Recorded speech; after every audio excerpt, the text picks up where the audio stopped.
It's a blessing to welcome on one of the top European prospects to the Jeep Elite right now, a point guard that made his name in America now. We start seeing him moving up some mock drafts. Matthieu Gauzin, how you doing, man? I'm doing good. What about you? Pretty good. Well, it's been a crazy year for guys, but you're back on the court. You're playing great so far. Just take us through how it feels to get back on the court right now and how you're doing. It's a bless, you know. It's been a long time we didn't play Mhm. real game, you know. It's been a really long time. So it's a bless to discover the couch again. It's a bless. Without a doubt. Well, let's kind of go into the season so far. You haven't had pretty solid year so far, averaging little, almost 6 points a game, rebound, assist. How do you feel you're playing though? How do you kind of feel from your game so far getting back on the court? I'm feeling good, you know.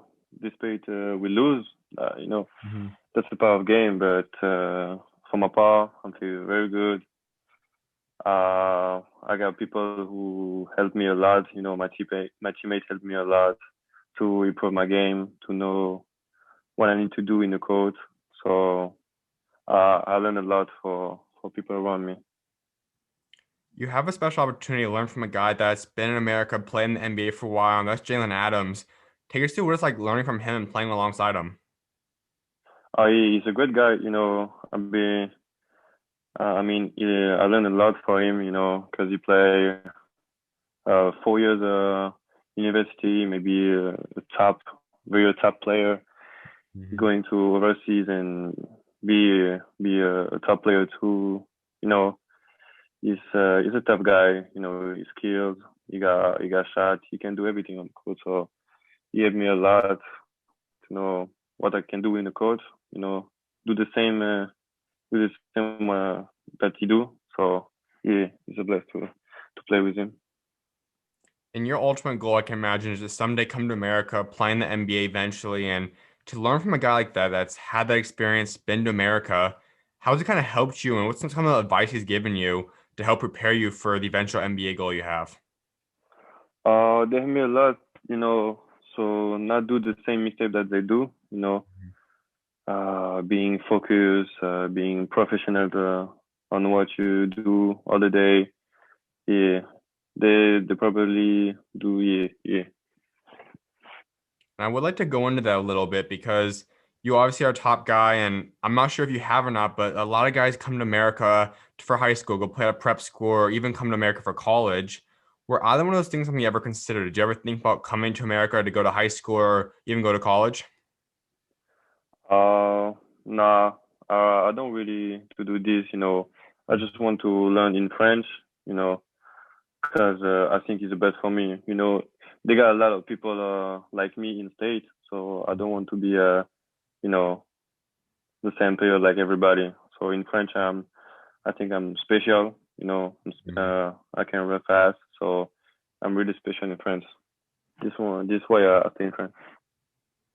That's a unique thing because I had Musa Debate on a little bit ago, and he said that it ultimately is up to each one of you guys. Like, what's the best route for you? He said sometimes going to America can help you learn the American game, but we see a lot of successful players come from overseas, go to right to the NBA. That's kind of the route you're looking to take. So, how would you say, what kind of brand basketball coming from France? What's it like kind of growing up out there, and what kind of comes with being a French player? You know, everybody know you when you're French. You know, Mhm. not because you tough guy, but they love French people because we play smart. Mhm. We probably is the same player that the US player, but you know, not with the same efficient, but we probably is the same. So this yeah, yeah. That's something that all scouts talk about, that European players, especially people, obviously when you're from France, Italy, those kind of areas, Spain, you guys have a super high IQ. You guys understand the game differently than a lot of Americans do. Take us through that Yeah. IQ and how you kind of developed that IQ on the court. I'll just do about the practice. You know, in France we practice all the day, the play. You know, so they helped me a lot to get a better IQ in the court. You know, when I was younger, I think I got not the same IQ that I have today. You also made a recent move. You sound Octagon now. Take us through that decision. Why did you want to choose them to represent you? Um, I talk a lot with Octagon Europe, Mhm. because they want to do something with me, and I think it's a great opportunity for me, to work with a big agency like this. So this is why I move to Octagon. I want to go a little bit deeper into France basketball because this has a rich history. Seeing a great era that's starting to come to an end with the guys like Nick Batum, Tony Parker. Those guys are starting to move on. They're older now. But everyone, even in America, is kind of talking about this buzz in France right now. You guys have a lot of young players, including yourself. You got a lot of different Yeah. talent. But how special is this future of France basketball? I think great. We got a lot of French people who can really play good. Like the NBA player now, Sekou, Kylian, Theo, and other player in NCAA like Ivan Woodwago, Mhm. Moussa Diabaté, a lot of player, very lot of player. But it's very hard to be in a French A team. So we're gonna see. We're gonna see who be in. And when you see a guy like Tony Parker, Nick Batum in the NBA, that's ultimately the goal you want to have. You want to play in the NBA. But how have you kind of Mm-hmm. looked up to those guys and kind of looked to them as for advice, or you just look to kind of model your game after those type of guys? I watch a lot Tony Parker game.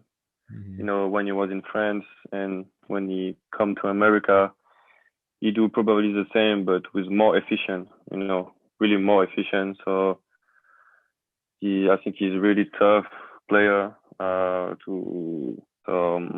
He is an example for young French people because he do a lot for French people. French basketball player, he do very a lot, and Nick Batum too. So both are example for us. Would you say those are the main guys you kind of model your game after, or are there other players you like watching to kind of model your game after and take pieces from and put into your game? I like to watch Darren Fox, Mhm. Terry Rozier 3. In NBA, yeah, and in Euroleague, Malcolm Delaney, Mike James, and that's it. That's it. Yeah. Without a doubt. Well, let's kind of go back and just talk about growing up out there in France. Take us through just kind of growing up and what's it just been like growing up out there? Great. I grew up with my family, with my friends, with all people who love me. So And I know you started growing up playing I can. tennis at first, but what led to the switch? Why did you decide to go from tennis to basketball?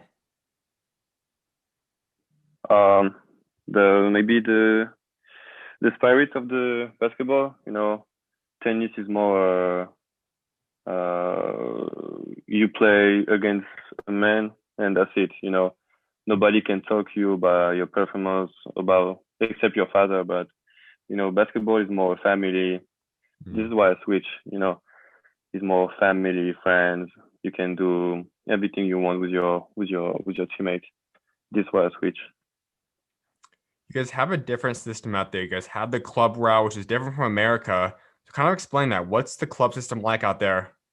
I think it's different, because in US, high school is school and basketball, I think, Mhm. and in France is completely different. You got school and you got to found a club who for playing basketball.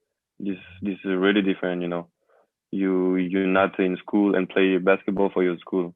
You, that's it. Is that something you'd like, or would you rather have it kind of affiliated with the high school? I think high school is better because you can have school and basketball in the same Mhm. place.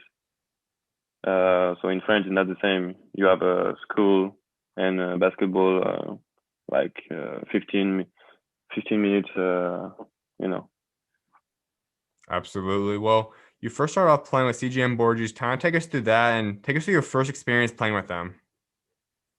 was good. I discovered the basketball, the real basketball. So it was good. So I win a regional championship. It was a good thing for the city, and that's it. Then you made a special move, and we talked about Nick Batum earlier, and you became the youngest guy since him to go out there and enjoy Le Mans. Take us through that move and why you kind of led to do that when you're 15. It's a bless, Mhm.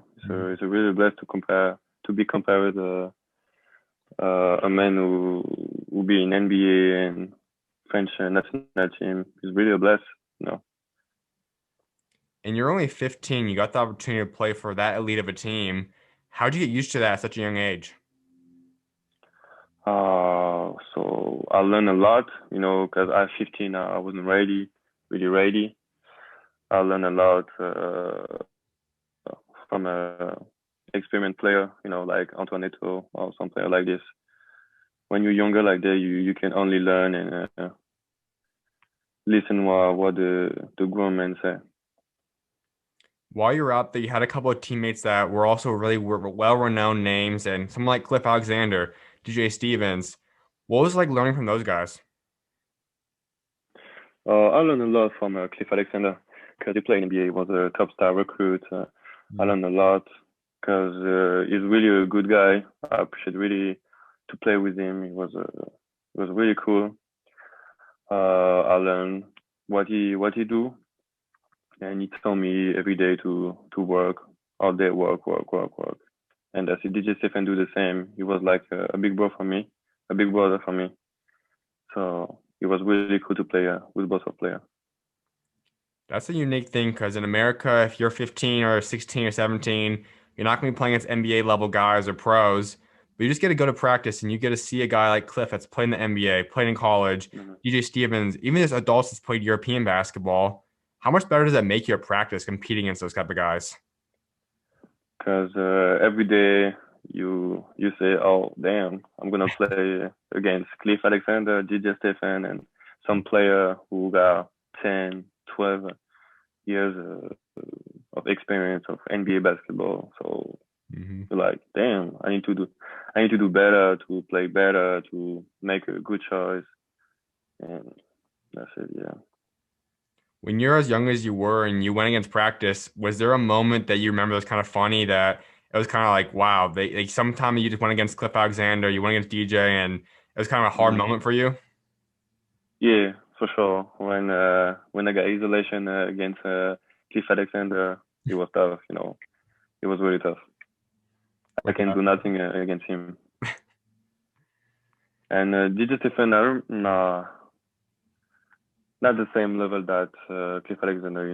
Cliff Alexander was super tough. He was a strong guy, so it was really tough to defend him.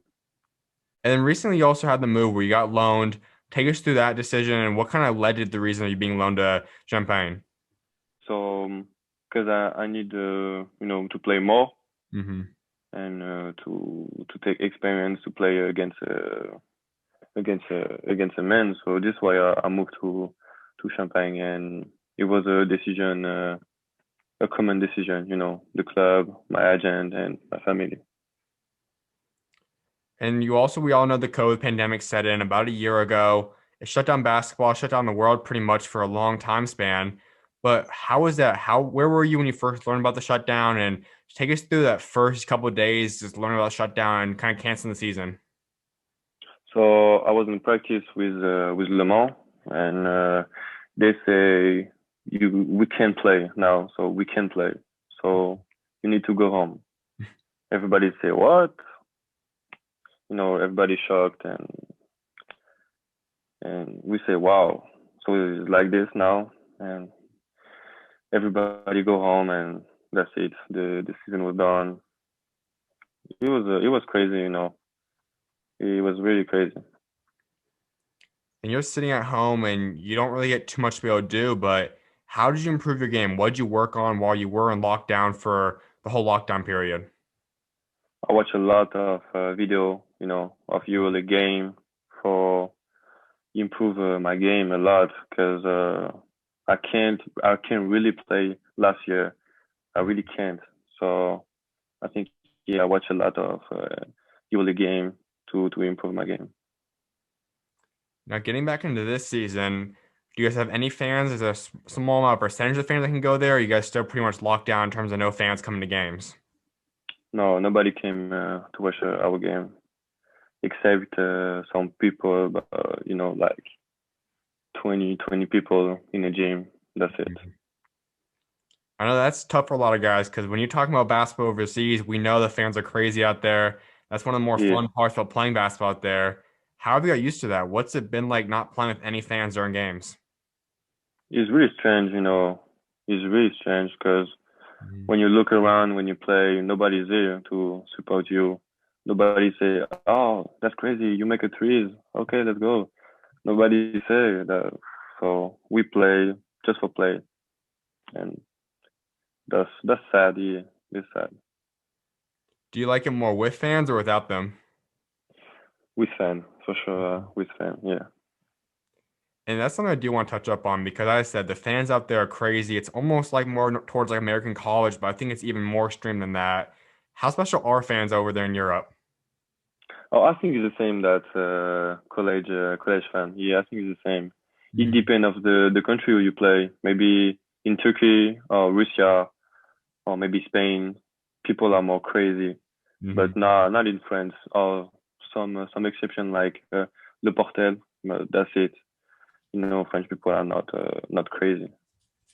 Who would you say has been the craziest fans or the game you played in that has the craziest fans so far in your career?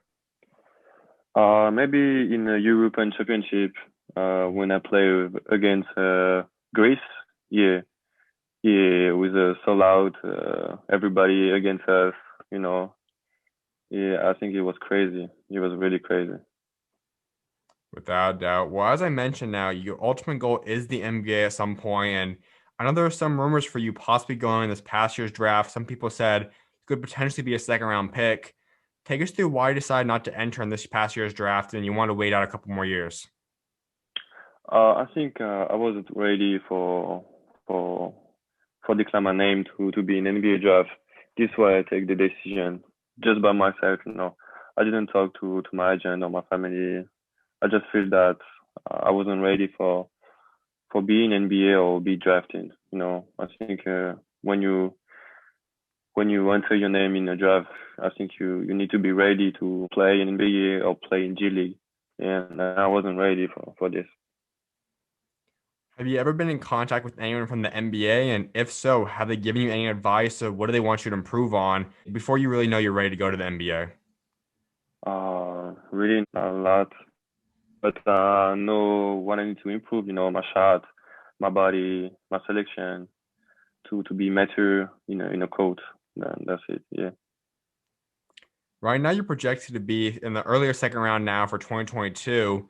Is that kind of your target year? Or are you kind of hoping that you'll be ready for the 2022 NBA draft?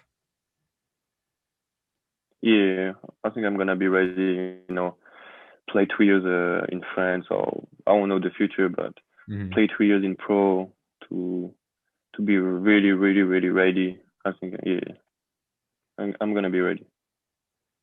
For some Americans that might not be familiar with your game yet, kind of break that down. What can we expect from you when the time does come, you come to America to play in the NBA? What kind of is your style of play? Kind of explain your game of basketball and what you bring to a team. I think I can bring energy, defense, transition points.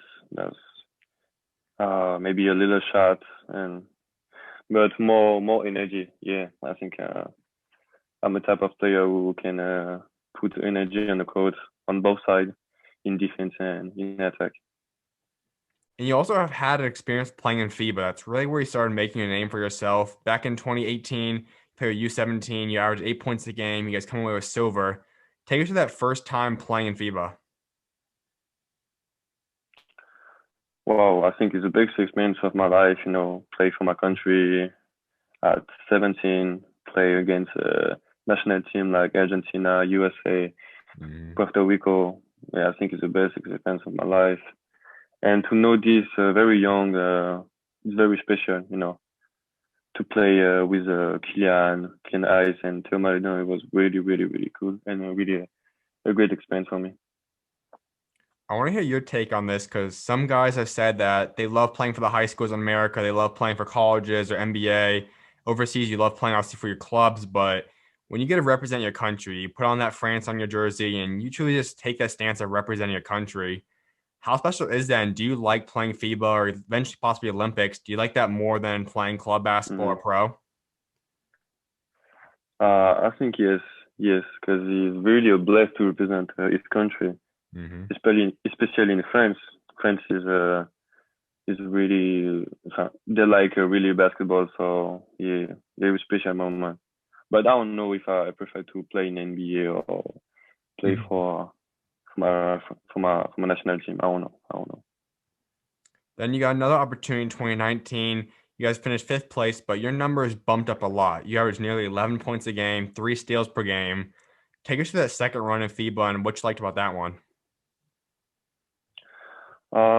I think yeah, I got more responsibility in this championship, Mhm. but we fail. Yeah, we fail to lose against Turkey.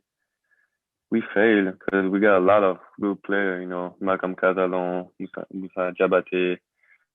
We got a lot of great people, but sometimes when you have too much, not too many good players, they didn't work. So Mhm. and this happened.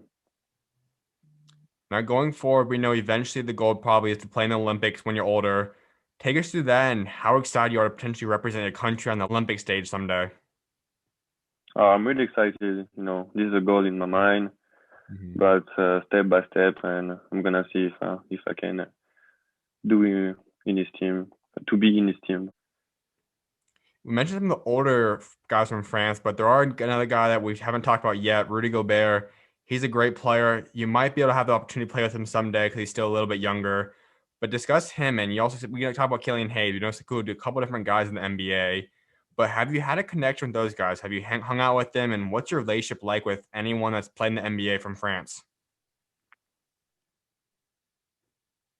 I got a good relationship with Sekou, Kylian, and Theo, but I didn't think about play with two player. I just want to be in NBA and that's it. Absolutely. Well, you have been to America before. You played and you were able to come to All-Star Weekend playing Basketball Without Borders. Take us through that and what that experience was like. Maybe the best experience of my life. Yeah, Mhm. play against top player of the world. I play against some people who are in NBA like Denny Avdia, a top 10 player. It was it was a really cool experience. Maybe yeah, to play against a lot of talented player from the world. From Africa, from China, from Mhm. you know, it was really cool. There's a picture I saw from 2018 of you and Coach Pop. We know of him obviously as one of the best NBA coaches ever to do it. But what was it like just talking to him and what advice did he give you? So he gave me a lot of this, and he said to me that if I want to be a better passer, I need to pass the ball one dribble behind. Mhm. And he said I can do a lot if I put my brain in the court. Well, this is what he said. And that is a global figure. Everyone knows who Coach Pop is. When you first saw him that first time, the first day at the camp, what kind of was your reaction to just seeing a guy like Coach Pop there? I didn't realize that he was Pop. Mhm. I saw him and I'm like, wow, okay, that's Pop. Wow, okay. Mhm. But he didn't talk to everybody. He just say, have fun on the court. Basketball is not all the life. So have fun wearing your coat. And when you talk to me, I'm like, wow. So Pop talk to me. You know who I am. Wow. Yeah. I was really proud. Yeah, that Coach Pop talked to me.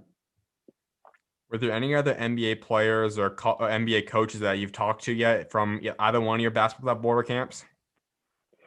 I think I talked with Festus Ezeli. Uh, maybe Bogdan Bogdanovic too. Mm-hmm. Yeah. Yeah, I talked with yeah. Only only only the two players. Yeah. And then before COVID set in this past year, you got to come out to for the All-Star weekend. Take us through that. What was that like? It was super cool too, to play in USA Mhm. during the All-Star weekend. You can saw the All-Star weekend and you can play too. It was super cool. I was with Kylian. You know, it was a great experience to be with him. You know, and it was cool. It was super cool. You mentioned earlier that you're going out there, you get to go against the top guys from Canada, from Africa, from Europe, China, all over the country and the world. What was that like? What was it like just talking to these other guys and meeting them, playing against these other guys from all over the world? We talk about what basketball is in your country. You know, in Hmm. Africa, in China, in Mexico, not Mexico, but Puerto Rico. Hmm. You know, you just talk. You have fun with a player that you can talk in regular season. You know, and you learn a lot that you have the really a chance to play in our country. You know, because in Africa, it's hard to be to be someone. You know, and in China too is really hard.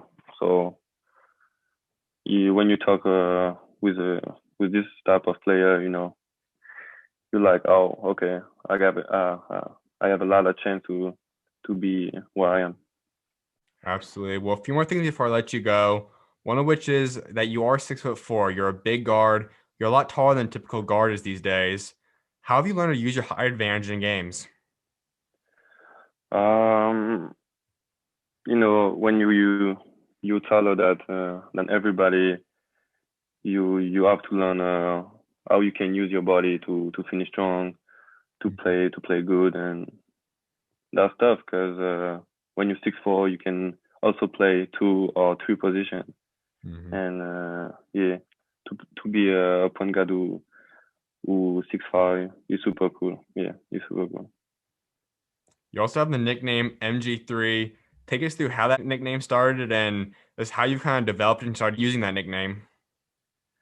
Or I just discovered by myself, you know, MG3 is probably the same that CP3. This is why I use the MG3. Yeah, because it sounds the same. Without a doubt. Well, my final thing I was like wrapping up with is discussing legacy, and that's something I think all guys want to do. So when you are done playing basketball someday, what do you want to remember for what you do both on and off the court? I think I want to be a winner. You know, Hmm. that the people talk about me that yeah, Matthieu was a winner. He loved to win. He gave everything on the course. Yeah, I want to be a player like this. Yeah. Absolutely, man. Well, I definitely appreciate you taking time to come on today, and I can't wait to see what Thank God you. I got next for appreciate you, too. man. Of I appreciate too. Thank you. I appreciate a lot. Thank you. course. You're always welcome on, man. God bless. Thank you. God bless too.